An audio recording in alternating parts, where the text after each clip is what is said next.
Welcome to St. Petersburg Together. I'm your host, Janice Ford. Pregnancy can be a tough time, especially for teenagers. One local group dedicated to helping young families in the Next STEPP Life Center. Executive Director Carol Alexander and board member Denise Ford joins us now to talk about this organization. Welcome, ladies. Hello. Thank you. Thank you. Thank you for having us. Okay. Tell me, what exactly is the STEPP Center and what is your mission, your vision?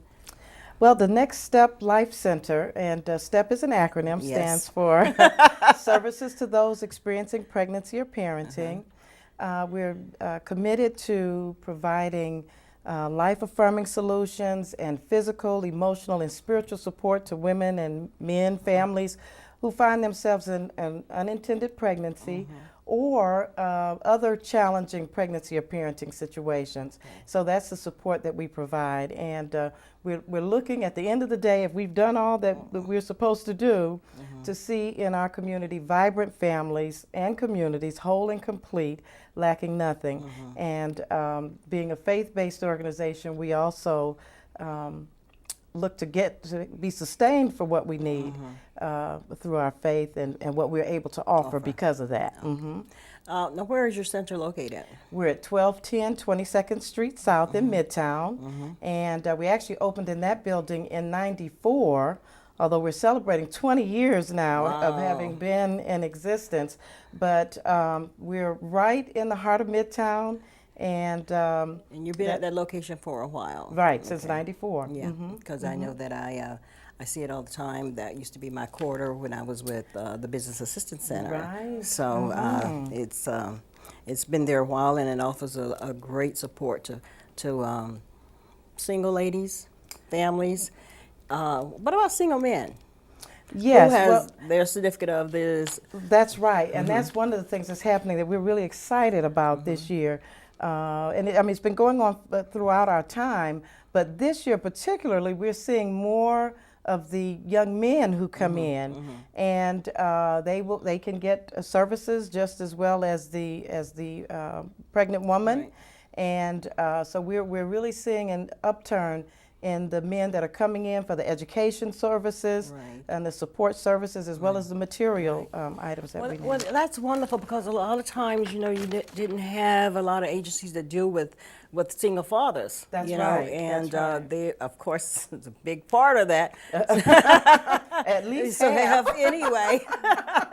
So it's good to know that that you are offering services for single fathers. Yes. So Yes. that's great. How many people do you serve? Well, last year we served a little over 1,000 women and families, men, and we're on track for about the same this year. We were in 2 locations, and now we're just in 1, and so we hopefully those folks we were serving in that location will follow us and still get services here. So we're on track to this year serve about the same number. People Now, that we have in the past. we talked about, what about the age limit or range? Yes, well, the range has been, believe it or not, because one of the services we offer, of course, is free pregnancy tests. Our youngest client, 11 years old. Our oldest, a 56-year-old woman who thought she was facing an unintended pregnancy. So it's quite a range. Okay. I mean, the majority of them, of course, are young adult, teen. It's not that big a population of teens, but between teen and young adult are the majority of those that we serve who come in. What about this celebration that you're all going to have? And you said it's November the 2nd. And what does that entail? And Well, we really are excited about it because, of course, it's our 20th year. Right. And so it is indeed a celebration. And we're celebrating, of course, the fact that we've been able to offer services in Midtown for that length of time. We're going to be at the Manhattan Casino great. Event Center. So we're excited about that. They're our neighbors just down the block. Yes. So we're It's a really good excited collaboration. to be. Yes, absolutely. We're really excited about that. Our speaker this year is going to be a local pastor, Reverend Brian Brown. He's with St. Mark Missionary Baptist Church. Reverend Brown quite well. And he has, of course, been supportive of us. This year's banquet is going to focus on, it actually is going to focus on fathers. So we're going to be highlighting fathers and men and their role in the family. And we actually had Pastor Brown to speak to a group about, maybe 6-7 years ago of men.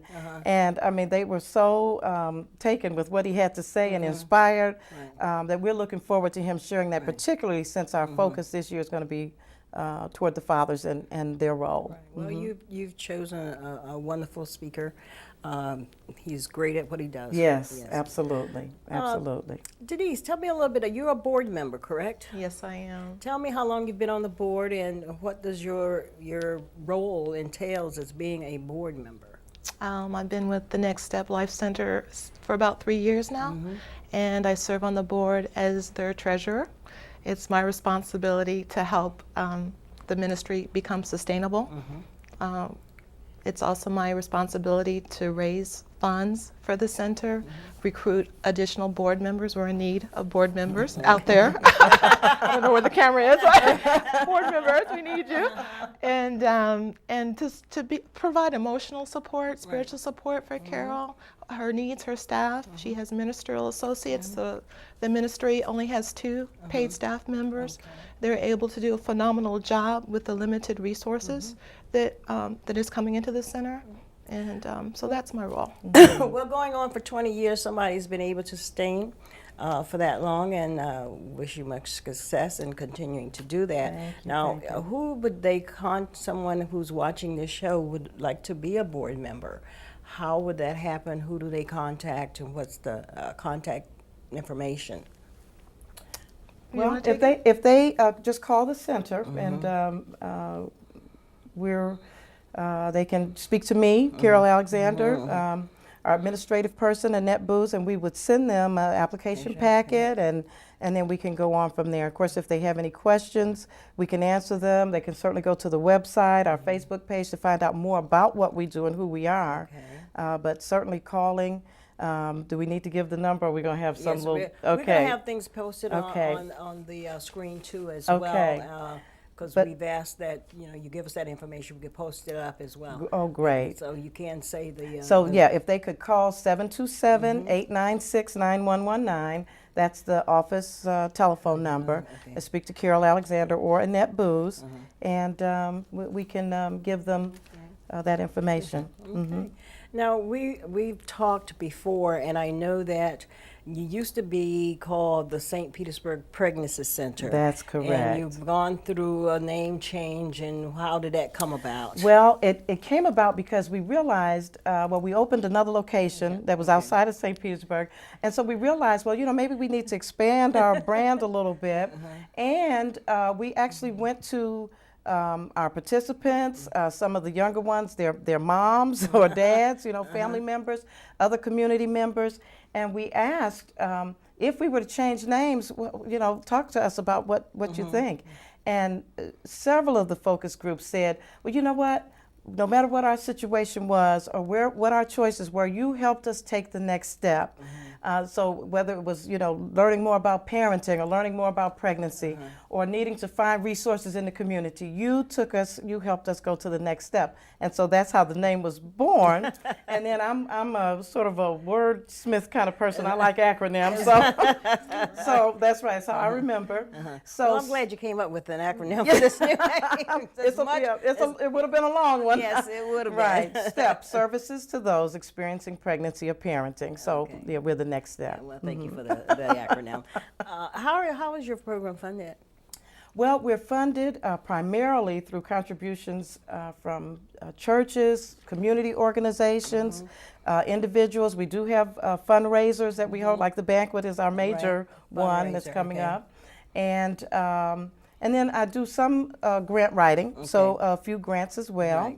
And but the majority of our funding comes from contributions from churches, organizations, community groups, and individuals. What benefits, if I'm coming into the center, what benefits would I be looking would I get? Okay, as coming in as a participant, well, I'll talk a little bit about the services we offer. We do offer free pregnancy tests, and so that's the first engagement we usually have. Just got to find out first. That's right, exactly, exactly. So that's the first thing, and then beyond that, we offer support services. We have 2 programs that are really very popular programs. In addition to, of course, getting her connected with community resources, she can sign up for, if she doesn't have insurance, Medicaid, and that's one of the things we try to get, so to start early prenatal care. Right. But the 2 programs that I think are premier with us, one is called GOALS, and that's Gaining Opportunities, Achieving Life Success. There I go with my acronyms again. The GOALS program, and we actually sit down with the woman and her partner, or if she's alone, and we talk about what her goals are. Now that she's in this challenging situation, we still move forward. And so we help her to set goals if she hasn't set them already. And then as she makes accomplishments toward those goals, or him, then they're able to shop in what we call our mother and baby boutique. Now I think we're going to have to change the name to Mother, Daddy, and Baby. In fact, I just had a guy in shopping today. That's great. So the baby boutique that's located on 22nd It's all Street? right. It's right in the center. Okay. They can get just about anything that they would need. They can earn it. Well, they have to earn it. Right. They earn it by accomplishing or making accomplishments toward their goals. Okay. They can even earn points watching. We have an extensive video library, and so they can watch on subjects such as pregnancy or parenting, personal development, relationships, which is a real key part of where we try to help folks to move. And as they do those things, attend support groups, or even if they attend classes away, whatever their goals are. Maybe it's to get better housing. Right. And so as they make those steps, then they get points, they shop in the boutique. So they actually earn, and diapers, wipes, baby clothing, baby furniture, maternity clothes, even, just a lot, car seats, just whatever they may need for, to be able to support that pregnancy and family. And how do you all stock your baby boutique? Do you depend on donations, people donating gently used clothing and stuff? Yes, we take new and used items, and there's some groups that hold baby showers for us. And as a project or an event, so they'll hold baby showers. Usually they call and say, okay, what do you have a real need for? Size 5 diapers right now. But they'll call and find out what we need, and then hold the shower, and people just bring things in. We have one board member, Reggie Hobbs, who I met many years ago when we first opened. And the way that I met him is this young guy walks in with 2 packages of diapers. And we said, what would even put it on his mind to bring them in? And we developed that relationship. So people just bring in items as well. Well, that's wonderful. How many staff do you have? There's just 2 of us. Okay. One full-time, that's myself, and I'm the executive director. And then we have a part-time administrative person. Which, of course, the work that we do and the numbers of people we see, it couldn't happen with just the 2 of us. So we primarily, the services are provided by volunteers, and we call them ministry associates, but they volunteer their time. They're trained. We provide training, and they work in the boutique. They do counseling, peer counseling, which they've been trained to do, and we've got about maybe 20 or so that volunteer regularly in the center, and then there are others who work on special projects. They may work with the fundraisers, they may work with organizing the boutique and those kinds of things. So, as a nonprofit, what do you feel is what is your greatest need of being a nonprofit? Well, it's always Money. funding. Why do I have to ask that? Yeah, that is one of the greatest. But the other great need that we have in the work that we do is men and women who will come and sort of come alongside our clients or our participants. We need women who are willing to counsel, and as I said, we train. Okay. And then men who are willing to mentor, because now we are getting this big group in. One of the programs that I didn't mention was the Baby Love pregnancy support group. And of course, I'm looking at our ages. We all remember baby love, my baby love. Yes, I remember that. And so we used to do a little thing when we start the group. Of course, these girls have no clue. They haven't even heard of a Supreme. I mean, but that program. What do you mean they haven't heard of the Supremes? They have not a clue.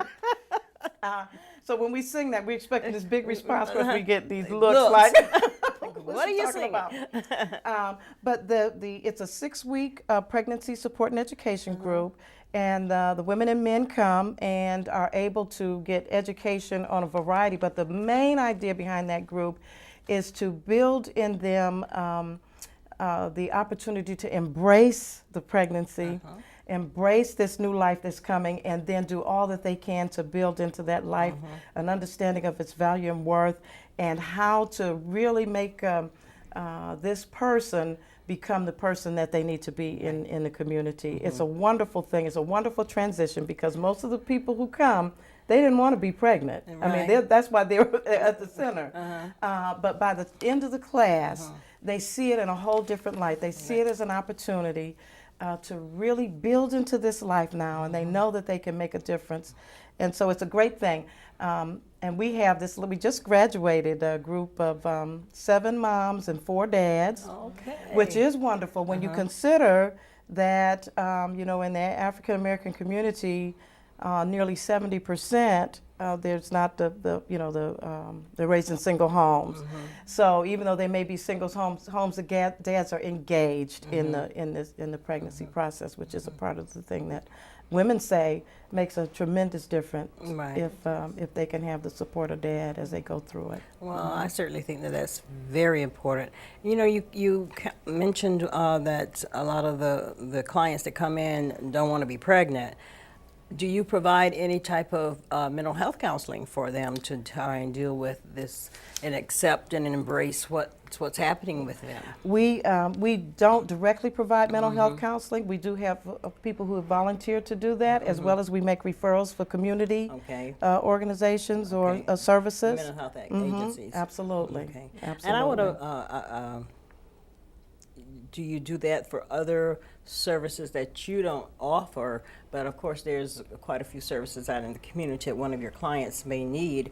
And if you don't offer them that service, do you refer them out? Do you We also absolutely act as a referral do. service Absolutely. as well? We absolutely consider ourselves a resource for community services, and so we make referrals. That's a part of, again, another of the services that we offer on an ongoing basis is based on the need of the participant. Your annual event is coming up November the 2nd. It's going to be held at the Manhattan Casino Event Center. Correct. And is there a cost associated with that? Yes, there is. Individual tickets are $45 per person. A table of 10 is $400.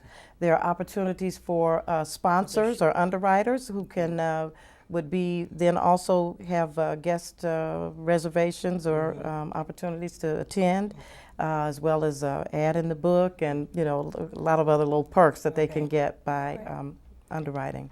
Now, Caroline, how did you come to get into this field?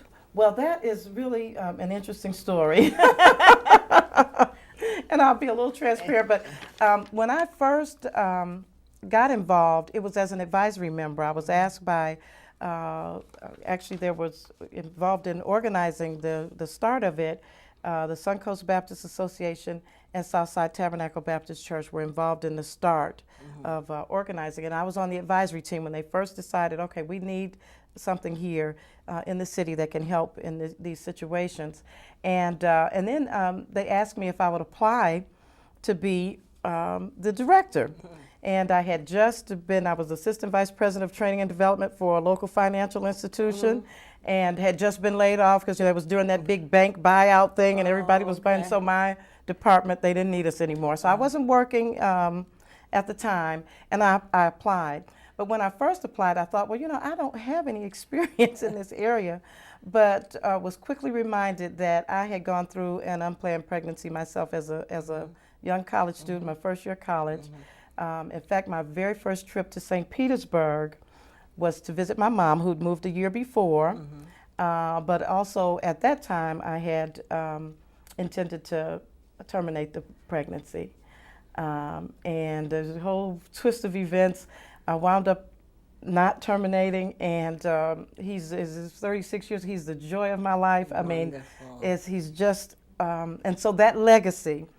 He has a daughter and a couple stepdaughters, and just the legacy that I would have lost, and that's something that I'm able to share. That's right. If I had made that decision, and so that really said to me, Carol, you have something you can share with people who are facing this to let them know that that's not your only choice, that there are other options and opportunities, and for your future and your heritage and your legacy. Those are the things that have value and worth. Right, exactly. Well, thank you Yeah. for sharing So that. anyway. Right. Thank you for sharing that. And you've been doing this for? Now, a little over 20 years. 23, When I 20 first years? started at the beginning before it Oh, was okay. in place, because With I was the on the inception advisory of the team. So program. that's right. Wow. So it's been, a little over 20 years that I've been involved in this, and the director for the whole time. Wow, So, that's great. Well, you know, I wish you Yeah, that's continued right. success in Thank you, doing thank you, that thank you. and continue to do the great job that you've been doing in the community. Now, Denise, tell me a little bit about your background and, you know, how did you come to be a board member? I was invited to be a board member through a mutual friend, Phyllis Esposito. She had took me out to lunch and said, I want you to pray about being involved with the pregnancy center. Now, Esposito, was she a board member too? she was at one Okay, time at one on the time. I board. That's remember her right. from She years was. ago, yeah. That's right. But what had happened was I said yes immediately. I didn't need to go home to pray because I had, they have a sister pregnancy center in Clearwater, I believe. Are they a part of Suncoast Baptist? I don't know. All I know is that one of their churches is a part. That's right. Well, I had challenges in my marriage, and I had been separated from my husband, and actually I was in a women's shelter, and I thought that I had gotten sick because I ate bad food, and I said, Lord, please, Lord, let this be some bad food, not again, because I already had 5 children. Oh my goodness. And so I went to, and I had volunteered up north in New Hampshire as a counselor at a pregnancy center. It was part of our church challenge to do something in the community. So I was very familiar. So I said, if anyone can support me, it'll be a pregnancy center. So I went, and sure enough, they confirmed that I was expecting baby number 6. I hollered, they prayed, and they were a blessing to me, and they were affiliated with Calvary Chapel, and I had an opportunity to meet with the pastor there, and my husband and I both received counseling from the church, and they even sponsored professional counseling for us and said we have a marriage that can be saved. And I wanted to give back to this pregnancy center in Clearwater, even though I'm from St. Pete. And so when I went there, she said at that time, years ago, to go ahead, they're opening a pregnancy center in St. Pete, and that was Carol's, the Next STEPP Life Center. And so when Phyllis asked me at that meeting, I had always wanted to give back, but it ended up being, 16 years later? Because my son is now 16. Well, he's 18 now. I was going to ask you, how is the bad food? It wasn't bad food. I was like, oh, Lord have mercy. So anyway, I love kids, and it's nice to see what they're doing, and we just want moms to embrace the privilege and honor that it is to be a mother and to impart to their children. Well, it's wonderful that you decided to give back to community, that we all should play it forward and give back. And that's very important that we do that. So if there's anything else that you want to share before we close out the program? Well, just that we are always looking for volunteers, women and men, as I said, board members, as Denise mentioned, to share in the ministry and helping the women and men and families that we serve. And they can call the same number, 727-896-9119. We'll send them information. We do have volunteer training coming up the first of the year, so this will be a good time to get involved. Okay. Well, I want to thank you both for joining us today. Here is the contact information on the screen again if you would like to learn more about what was talked about on today's show. I'll see you next time. Thank you so much. I'm glad you had us. Thank you.